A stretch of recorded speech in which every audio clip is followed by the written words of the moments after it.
Hola amigos de Recuperando Historias. Quiero en esta ocasión eh, adherirme a un evento que se llevó a cabo en estas semanas pasadas del mes de noviembre, relativo a los 500 años de presencia judía en México. Estuve atento al desarrollo de todos estos eventos en la Ciudad de México y desde provincia en México, en la frontera México-norteamericana, en la región noreste del país, quisiera eh, contribuir con un humilde y modesto comentario y lectura de un viejo artículo que escribí hace más de 2 décadas relativo a lo que se está conmemorando eh, en la Ciudad de México. Y el acto final de esta conmemoración se llevó a cabo en el majestuoso edificio del Tribunal de la Inquisición en la Ciudad de México, el que yo visité hace ya algunas 3 décadas en repetidas ocasiones y lo examiné o intenté examinarlo en detalle, y después de que lo visité y que para mi sorpresa y asombro no vi ninguna información alusiva a lo que históricamente ahí sucedió, sino que había una serie de exposiciones científicas y de otra naturaleza, la apreciación de la arquitectura que es bellísima, pero fui recorriendo sala por sala, piso por piso, y no observaba nada que hiciera referencia a lo que ahí había ocurrido y para lo que fue erigido esa espléndida construcción. No encontraba nada, y eso me llamó mucho la atención. Finalmente, en un piso superior, en un extremo donde casi los visitantes y los turistas no circulan por ahí, y en una ubicación arriba de un marco, de una puerta, y de una dimensión pequeñita, había una placa que hacía una mención breve de que ahí había sido el Tribunal de la Inquisición en México. Y eso me sacudió, verdaderamente me sacudió, porque lo que allí ocurrió no era para que en pleno siglo XX, finales del XX, que fue cuando yo lo visité, no, no se hiciera mención de ninguna especie sobre la historia original de ese edificio y sobre el drama que se vivió en ese edificio. Eso me movió a escribir un artículo, el que con esta conmemoración que se hizo ahora en noviembre del 2021 y que culminó con una ceremonia en ese bello edificio, de alguna manera lo que yo escribí ya no está vigente del todo. Me congratulo enormemente que, que en vida haya alcanzado a presenciar o a ver un evento de esta naturaleza en ese edificio histórico donde muchos mexicanos sufrieron y padecieron a ese tribunal de ingrata memoria. Así es que voy a dar lectura a este breve artículo, y va con toda la intención de adherirme a esta conmemoración de 500 años. El título de este artículo es Un lugar de crímenes sin identificación permanente. Si un sobreviviente de Auschwitz pudiera llegar a vivir hasta el siglo XXIII o XXIV y visitara el mismo lugar en donde siglos atrás él y toda su familia fueron injustamente recluidos, vejados y torturados, y en donde fueron gaseados y quemados sus seres más queridos, incluyendo a sus hijos, y en donde finalmente sintió que su fe en la humanidad se extinguía, y observara que tal lugar fue cuidadosamente limpiado por el paso de los años y transformado en una digna escuela de medicina y finalmente en una pulcra, fría y desinformada sala de exposiciones científicas, y que el lugar es visitado por turistas y visitantes de diferentes edades y nacionalidades, los que en su gran mayoría carecen de información y evidencias para tomar conciencia de las verdaderas dimensiones del drama humano que allí vivieron tantas familias, cuyo sufrimiento fue alevosamente provocado y fomentado por las mismas autoridades encargadas de impartir justicia, sin que la humanidad hiciera algo para evitarlo. Estoy seguro que ese individuo sufriría más por esta vivencia que lo que sufrió en su momento siglos atrás,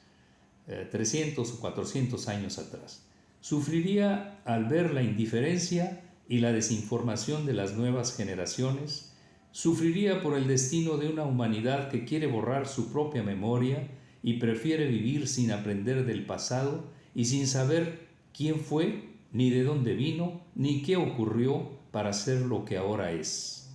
Sufriría al ver la ceguera de quienes transformaron el lugar y borraron parte de las evidencias que le impiden advertirle a las nuevas generaciones sobre los peligros de lo que allí ocurrió y puede ocurrirles de nuevo si permiten que se sigan limpiando y borrando las huellas de los crímenes allí cometidos contra sus antepasados.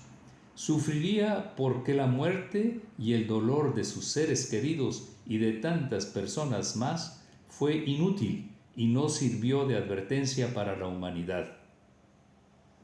Definitivamente creo que en ese momento este sobreviviente de Auschwitz perdería la esperanza de que algún día la humanidad aprenda de su pasado vergonzoso e inconcebible al ver que las nuevas generaciones mejor optaron por el olvido como recurso evasivo, estabilizador y armonizador de la vida.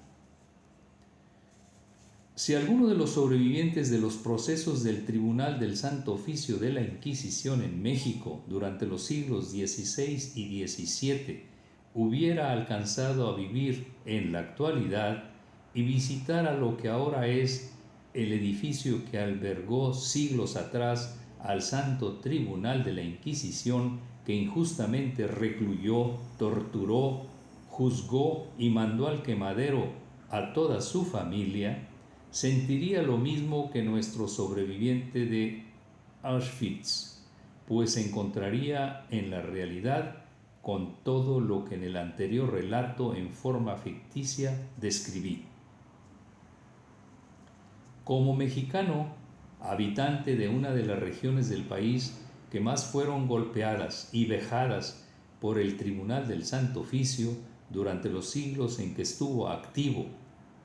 y con el más sano y positivo de los propósitos, que es el lograr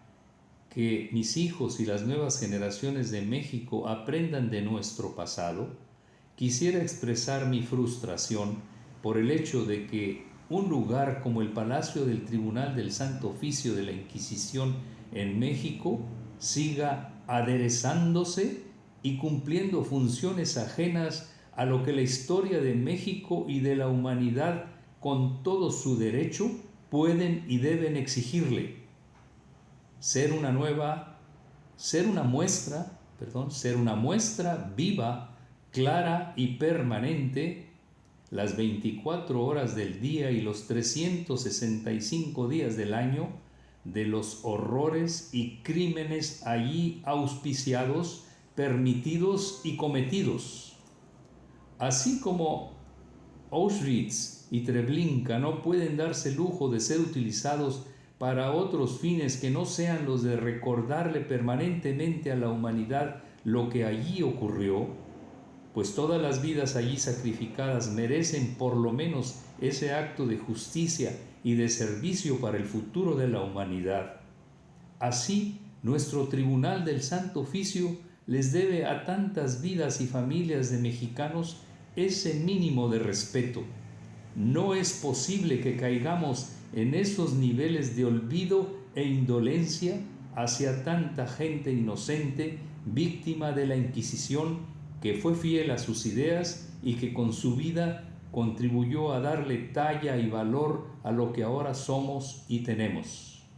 No es posible que olvidemos y seamos indiferentes hacia atrocidades que ocurrieron hace siglos, pero que no por ello no pueden volver a ocurrirnos. Echemos un vistazo al rumbo que vienen tomando las cosas durante los últimos años y es fácil apreciar el fantasma de la deshumanización. Por favor, no perdamos nuestra memoria, honremos con el recuerdo a tantos mexicanos que sufrieron y murieron en ese dantesco lugar en medio de la injusticia y la deshumanización, y no permitamos que algún simple proyecto oficial desmemoriado